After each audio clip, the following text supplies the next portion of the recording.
So we're going to start our first panel of the summit, and I'm going to ask our panel leader, who's walking in the nick of time. If he steals your time, you know that he's in the nick of time. And our panelists, if you could make your way up to the stage and take your seats. To open a panel on the convergence of technology, AI, and conscious leadership, I thought it would be only fair to begin with Arsenal.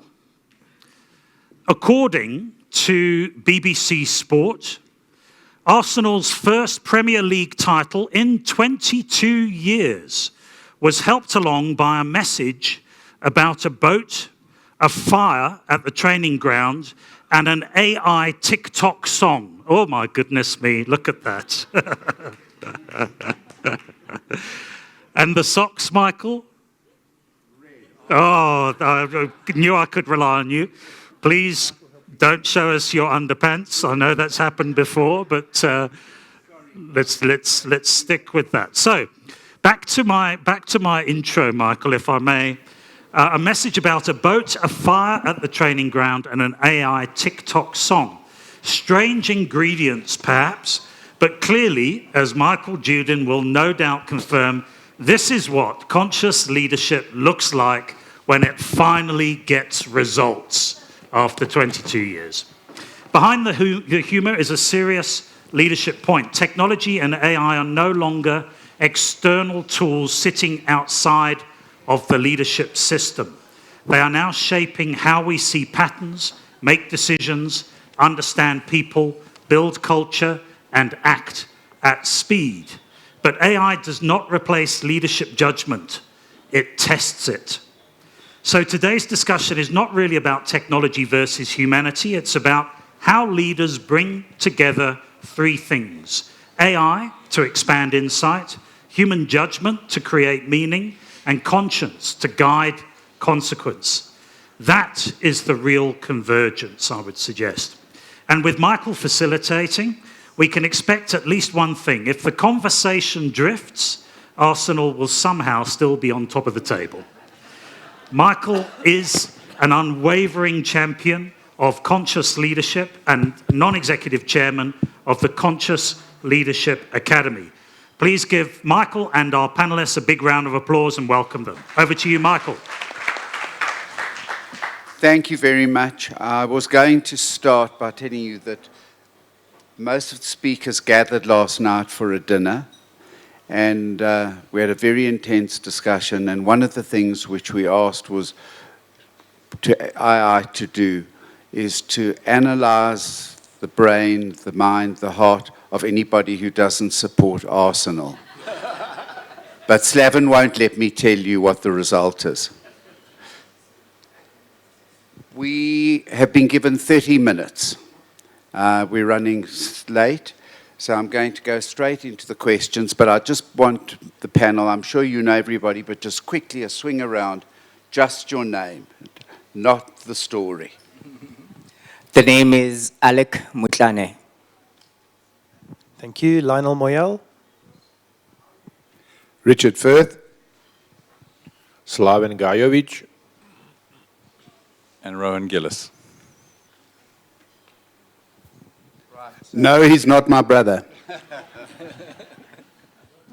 So my first question to the panel is really inspired by one of my heroes, Dr. Jan Bellerman, who every year inspires all of us just to go that one notch higher. Thank you, Jan. You excelled yourself. Next year is going to be a real challenge. And my question is, are we building technology fast enough to change the world, but too slowly to understand ourselves? Alex, you look like an Arsenal supporter, so I'll start with you. Oh, thank you. I think just to begin answering that question is just to say that as humans, and even in human rights, we've never, we've never really looked at human meaning making and human sense making as a surface to be protected. Right now, it is a surface that we do need to protect because we've never really operated under intelligence at speed, right? So I think one of the things that was being said in the introduction had to do with human judgment to create meaning. And human meaning making is actually becoming very important, and we need to ask ourselves, how are we starting to look at even interpretive governance when it comes to artificial intelligence? So just to go a little bit, not too deep, but still on the surface, is then to say it all comes under one of the labels that kind of says that the first to interpret shapes reality. And interpretation is fundamental towards human meaning making, which is a surface that we need to protect. Thank you. So I think AI, certainly we're building technology fast enough, that's for sure. Are humans keeping up with it? The key challenge is how do we diffuse this technology as quickly as possible across and put it in the hands of people that can do amazing things with it.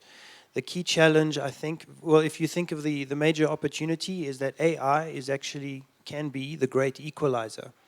That if you empower anyone, even in the rural communities with a great idea, they can create something, they can do something that is life-changing for their communities, for their environment, maybe for the world. So I think the challenge is how do we get this technology in the hands of people that can use it and drive impact in that way?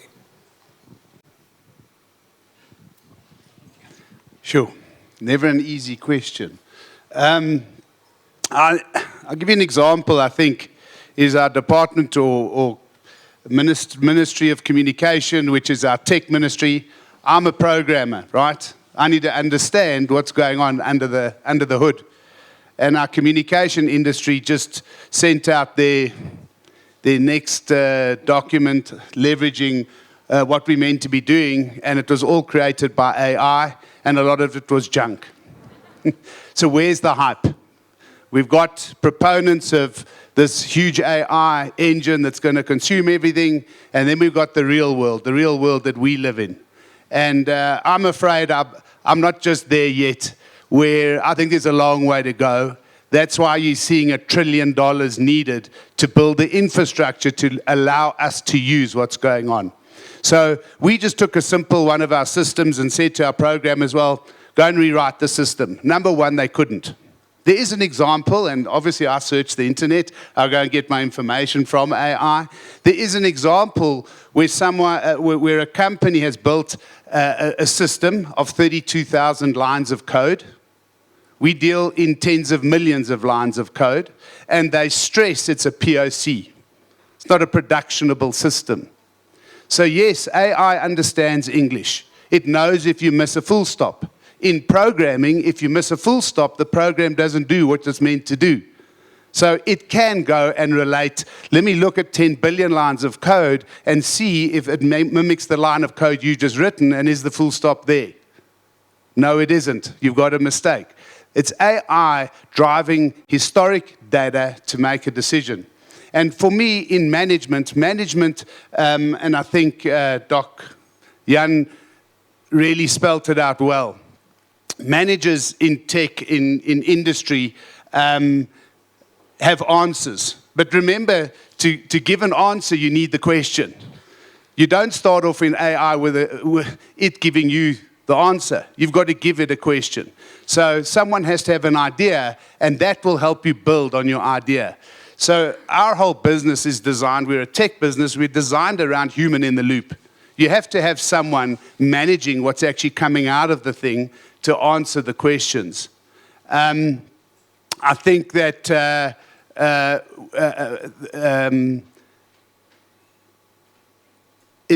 managers inspire confidence in their staff. Tech is not, AI is not supplying confidence, it's purely giving you answers. And managers do things, they're moving quickly, but they're looking at the results of what's coming out, and they use their judgment around what's coming out. And if you just look at those 4 tenets of management, of human management, and then look at AI, yes, it provides answers quickly, but the answers are all the same. So if I put 10 managers in a room and they all go and ask a question of AI, they're going to get the same answer, right? But if I ask 10 managers a question, I'm going to get a different soul from each one of them. And I think there's a fundamental dichotomy there. We are growing, it is maturing, but I don't think we should be in this fearful stage of where everyone's sitting at the moment. Thank you. I think I agree with, and I echo what the previous panel members have said. AI is not perfect, it's growing, and I mean, it's like anything else, it will grow to become better, and next year it will be better, and then the year after, and so on and so forth. I think the important thing is to put the certain tools and monitoring systems in place now, while we still can, before it becomes a runaway train. And can it become a runaway train? Yes. Will it? I doubt it. However, it is up to us to do our job right. And then, of course, AI has its pros and cons at the moment, but I think as technology progresses, we'll have to foresee and future-proof these monitoring systems for the technology to come. Thank you. Thank you.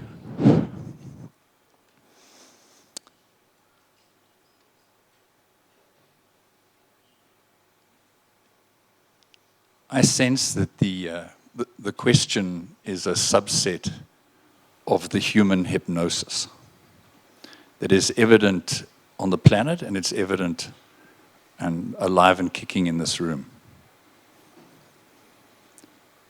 What if it's not about us as a species?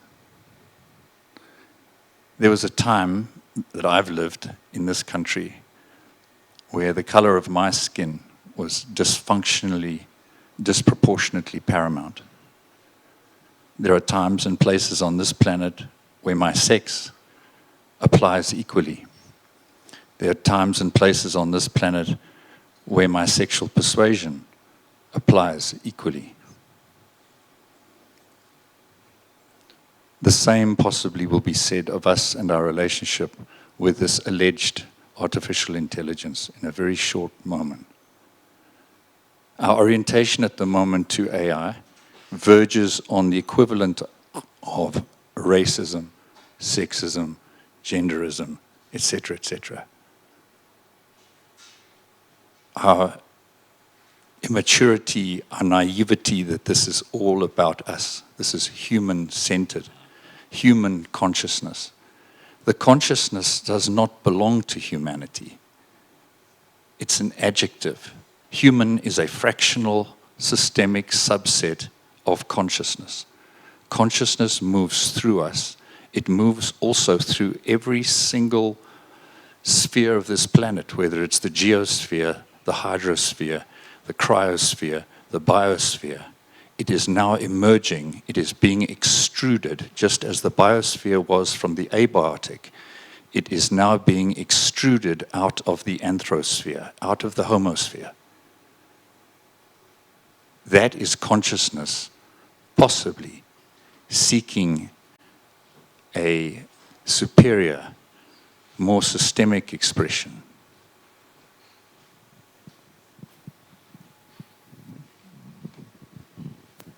Thank you. I'm a lawyer, that's why I wanted to take the other one. Yeah. Vicky's still in the room, yes. So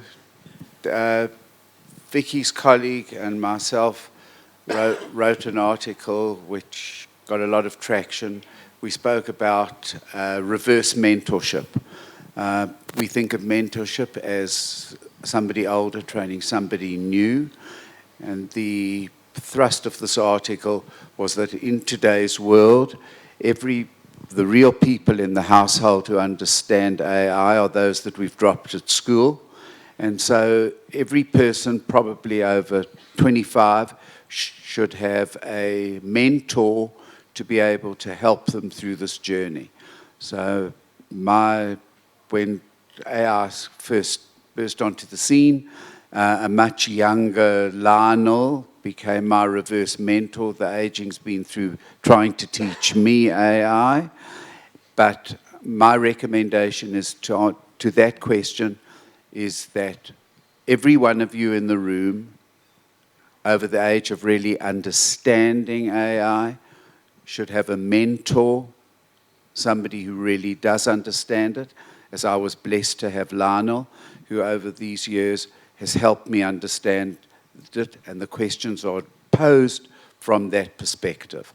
I wanted to share that with you. So, but I'm not giving you Lionel's number. He's fully occupied. The next thing that I want to ask the panel, and this is something very close to my heart. What does consciousness mean in an age where machines can increasingly imitate human intelligence? So what does consciousness mean in an age where machines can increasingly imitate human intelligence? I know you're going to love it. Oh, you want to start?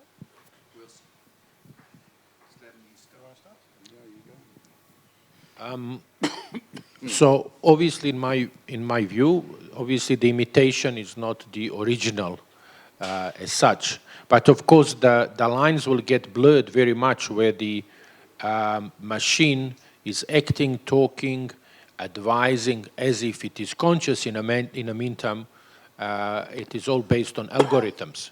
And this is why in my speech earlier I have mentioned different types of consciousness, and trying to understand what consciousness is. Of course, the algorithm constructing a response is not a consciousness, and I think we are still safe for a while. But I think from the technology point of view, there will be a time where you could actually create somewhat, I wouldn't say exactly, but somewhat of a equal consciousness that will be living in a different entity that will be created by us. Whether that will be bio-machine or bio-something or cyborg or whatever, some sort of a combination, I think that definitely is on the cards. I think. Left or right? So I think it was John Locke, a 17th century philosopher, that said that identity and consciousness is a function of your memories. It's entirely an emergence from your memories. And what's interesting is AI is now starting to remember, so memory is built into AI, which means it starts to build what you could argue is potentially consciousness and identity. And so it's interesting to say, you know, does AI have consciousness or not? I think it's probably the wrong question, but I think if you fast forward to, I mentioned the example of the Constitution, fast forward maybe 10, 20 years, and the Constitution, something that you mentioned once before as well, what is the Constitution going to look like in the age where AI and humans are working together, living together, functioning together? Certainly that's the future where we're going. Maybe it's not the same, it's a different type of consciousness, but it's certainly some sort of, it's got value and it's got a reality to it. I just want you to add to that before we take the mic away. Do you think there's an arrogance in that question when we say the machines can increasingly imitate human intelligence? Am I not saying that human intelligence because I sometimes, maybe it's because I'm stupid, I'm just a lawyer, but I sometimes think the machine is more intelligent than me. So when I pose this question, saying, will the machine copy human intelligence, is it possible that that we'll be copying the machine's intelligence? I think I'll refer back to Dr. Bellerman's talk in that certainly on the level of IQ, machines will do better. But there are other elements to human consciousness, and the heart and the gut, equally important. And so it's going to be a different form of consciousness. It's not the same thing, but it's not necessarily less valuable. Yeah, which makes Jan's address so critically important for us to take on board. Alec. I think just to add to that, for me, everything started with a fundamental question. And that question is, if AI is going to walk with humanity for the next century, someone needs to teach it how to pause. And not necessarily pause execution, but pause interpretation. When we're talking about human intelligence, we've created a system as humans where to be able to derive meaning, we've created pauses within our society. So, for example, as a lawyer, the court itself as a system is a pause. It's a pause of interpretation so that we can actually derive meaning. If you're a journalist, for example, you've got a pause within that where that pause allows us to create meaning with whatever has been written by a journalist. Now, the thing about AI is that we're working from the premise that we have already solidified and known everything that needs to be known around being able to interpret and create meaning. But that is an ongoing process, and hence we've got courts, But AI, on the other hand, hasn't been taught how to pause, and it doesn't have a pause within it. So for me, the greatest risk is not that AI can give us misinformation or bias or even human unemployment or even autonomous action, or even blackmail, like you were alluding to. For me, it is the gradual outsourcing of interpretation itself. Interpretation is the mechanism through which humans construct meaning, identity, judgment, legitimacy, memory, trust, purpose, and social coherence.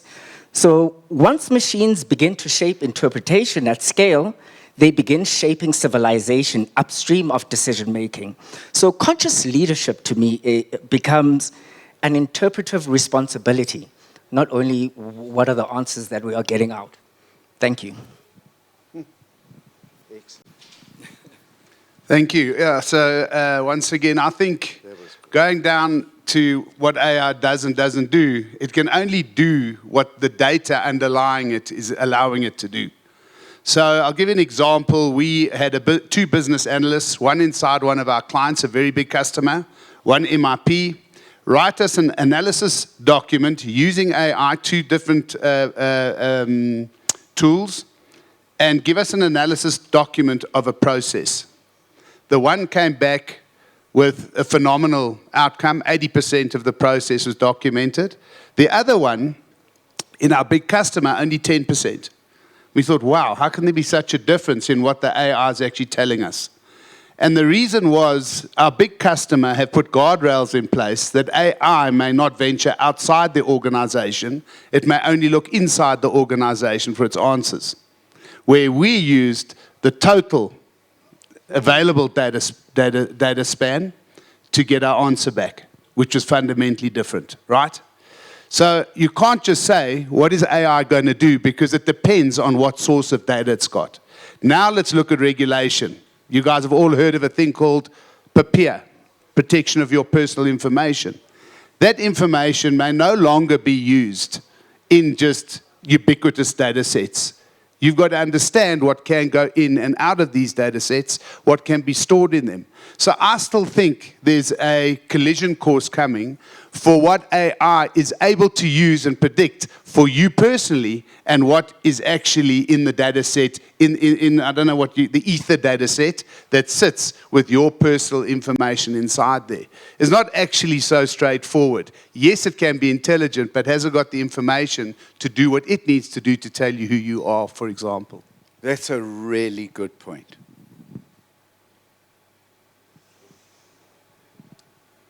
Thank you. Michael, thanks for picking up on your own bias as to the question. What we're really referring to mostly here in the room about AI is what's colloquially regarded as tool AI. This is the most basic form, functionally basic form of AI. Slavin alluded in his chat to the possibility of AGI. AGI is the next level up, if you like, artificial general intelligence. This has several definitions, but we could just for simple purposes and arguably simplistic purposes describe that as the artificial intelligence that is at the level of the most cognitively intelligent human being on the planet in a given domain. And we're pretty much there behind the scenes in Silicon Valley. They're pretty much there, albeit that'll take probably another year and a half possibly to spill out. And you can go and there's a lot of public data on that at the moment. The next stage is artificial superintelligence. Artificial superintelligence is the stage at which, again, simplistically put, artificial superintelligence is as intelligent as the entire species put together. The estimates around when that will emerge is anything from 2 years to about 5 by those in the know. A wise guesstimate, and you're still likely to possibly stumble over it in the interim, is about 2030. So let's just look at all of what's being said against that background. I'm chatting to my 16-year-old daughter as whether going to Oxford for 3 years from next year is a wise deployment of her time, given there will be an ASI on the block before she finishes her degree. That ASI has access, regardless of what data and rules you have, will have access to the entire human panoply of information, as well as the 10 billion humanoid robots that Ellen is talking about putting on the planet by 2040. So, and this is a vehicle that's moving at least 1,000 to 10,000 times in terms of thinking speed faster than we do. It is highly effective, and the question is imitating human? This is the lowest level of ambition of an AGI with an ASI. This is an entity that will look at us and make its decisions with its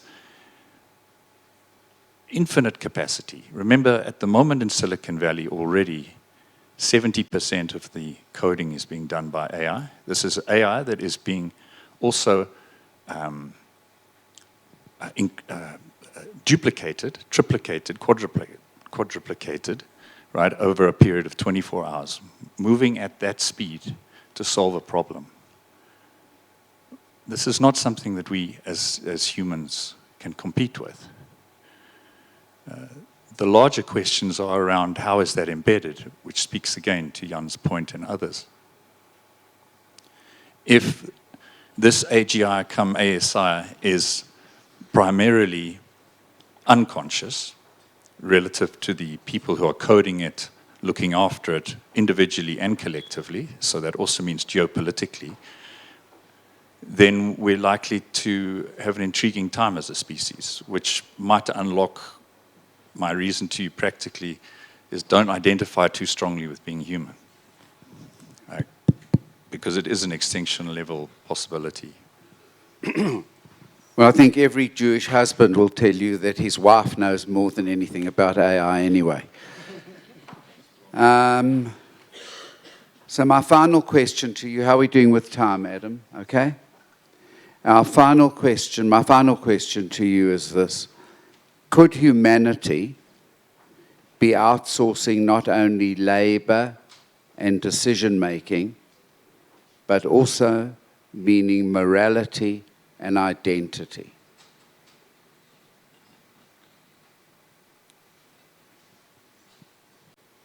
So, seeing we've had such excellent answers from Alex, I'm going to give you put you on the spot first. I think that, could you repeat the question for the last time? Yeah. Sorry. Could humanity be outsourcing not only labor and decision-making, but are we also outsourcing meaning, Yes. morality, and identity? I would agree with that we are outsourcing a meaning, morality, and the reason why we are outsourcing meaning and morality, and as I always point out, meaning part is created by the fact that we interpret, you know? So what we interpret then creates meaning. And at the moment, the question is, where are we placing the interpretive authority? Are we... I think they cut me out because I'm talking too much. That's Adam. But the real question is, where does the interpretive authority sit? You know, and the interpretation itself, what makes us human? You know, what makes us human in terms of being able to look at something, interpret, and then allow it to shape our reality? You know, a lot of the time, what is quite important to sense-making and also human meaning-making is the fact that the human sense-making and the meaning-making itself remains fundamentally human and not outsourced to machines. Because once we outsource that to machines, later down the line, you know, and I know that this is an extreme example, but later down the line, we're going to ask ourselves, how did we become carnivore? Not carnivores, but cannibals, people who are eating other people. Because what we have done over time is that we've eroded the capacity of ensuring that the meaning-making and the sense-making remains fundamentally human. And through very soft and subtle drift that can happen with AI, we could find ourselves way later on trying to look at how did we get to where we are right now. Thank you. So I think that humans are certainly the sum of much more than just IQ. It's relationships, it's our beliefs, it's our history, it's our memories, and that's what makes the sum of a human being. And that's not something you can outsource. So individualism is hugely important. Imagination is hugely important. AI becomes part of the ecosystem that makes life, and that we'll find a way to coexist, to work with it, to create new things. And I think, again, coming back to Dr. Bellerman's presentation, the role we need to play is the conscious creator. Take what is unique to us, our imagination, and use the tools that we have at our disposal, like AI, and create the new future, because it's a completely transformative time that we're in at the moment. The future, if you look fast forward 20 years to what it is now, is going to be completely different, but it's up to us to go and create it. Sure, yeah, I think the answer is yes. You can outsource, you can take over humans' jobs, yes. But when I take away from Jadal's talk this morning, she mentioned three things that were really interesting for me. Number one, she's using locally manufactured material. Number two, they have an Isuzu bakkie. And number three, they deliver in a Nissan bakkie. Interesting, huh? Nissan factory closes down this month. It disappears off the face of off our continent. Now, there's a reality to everything we talk about. Is someone has to consume and earn a living to do the stuff that we need to do as humans. It's a bit above my pay grade, but at the end of the day, I think that's what consciousness is all about. We have a world to look after. We as leaders have a world to look after. And we will use things to automate.